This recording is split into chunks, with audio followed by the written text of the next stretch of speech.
Hey, Boy Manning here. Welcome to the Garden Report. Celtics 116-100 winners, up 2-1 in this series, and we'll assess the Warriors now. Of course, we got to talk about Draymond Green, Josue. Yeah, we do.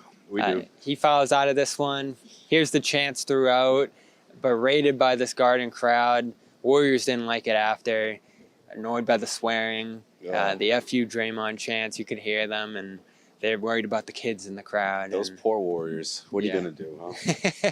It's classy Boston, as Kerr said. And listen, this is what you got to expect in the finals at this level when you do what you do, and you get the benefit of what they did in Game 2. Again, I thought it was just despicable how he was called in that game. And, of course, no technicals in this one at all. Got into it with Grant a little bit early, and then late, just berating the ref after a sixth foul for basically a minute there. We got video of that. Josue grabbed it. It was like a minute straight. And my favorite part of it is it's like a good 8 seconds. It's just a stare down between him and the official. And the official's looking at him just like, dude, what do you want me to say at this point? And Draymond's like, I'm going to keep staring at you. He's like, okay, I'm going to keep staring right back. And no one flinches for like 10 seconds in a row.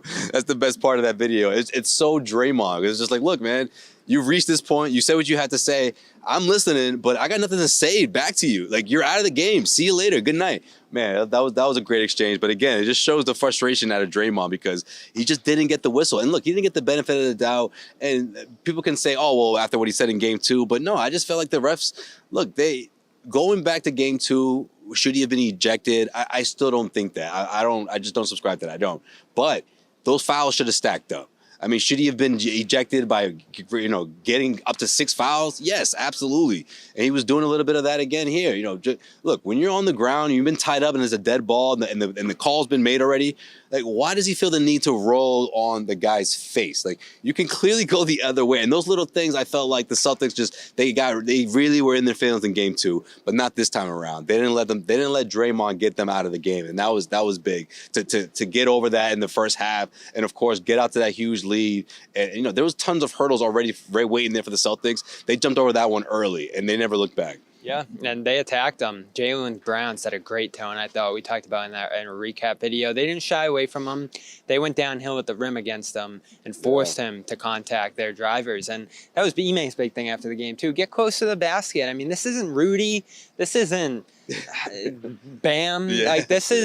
This is kind of a wing-size center in Green. Bigger guys than him, and Brown and Tatum are going downhill at him, and he's incredibly physical. He has good hands in there. He can poke it loose and play above his weight. But you also see him going out to the perimeter, and when the Celtics drew him out there, they were able to get downhill at Curry. Right. He had a scramble and foul on some plays like that. They went after some of the other smaller wings there. So Green has to be everywhere. And, of course, when he's everywhere, he's going to pick up a lot of fouls, too. And that was the key, I thought. It was. And the Celtics kept it clean. They didn't get tied up with him and his antics.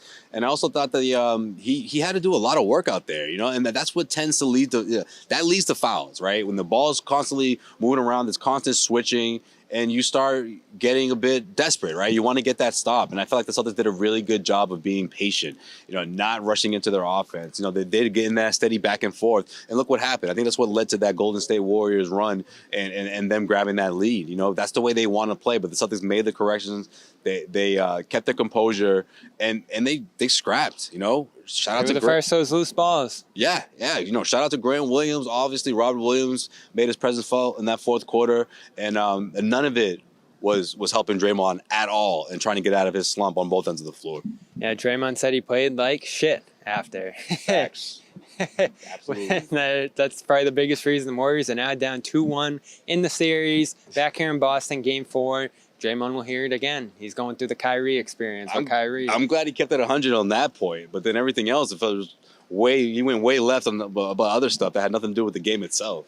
I've been worried hearing that from the Warriors. It's been a lot of complaints from all kinds of teams that have come through here in terms of treatment, and they haven't left this place too composed in these series. Was it you or someone else who asked Steve Kerr about it? Like, he spoke about this, like, oh, my guys are ready for this. My guys are ready for this. And then you turn around and say, look, I know there was swears being, there was the chant had a lot of swears in it, and what you whatever you want to say about that. You've seen this crowd be much worse with people, right? So I feel like it was you're negating from the fact of what really happened.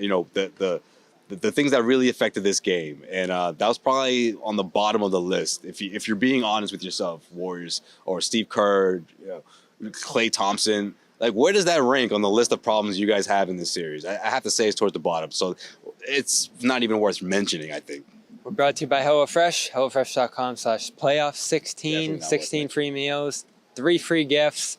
We'll be back here, Game 4, Friday night in Boston. Celtics can win the 3rd game, the 15th on the push to 16. Huge. And you can get 16 free meals and 3 free gifts when you go to HelloFresh.com/playoff16. Check us out. All our segments out of this win on Celtics All Access. CLNS Media for all the pressures we talked about here. And CLNSmedia.com for more coverage of the Boston Celtics push for 18.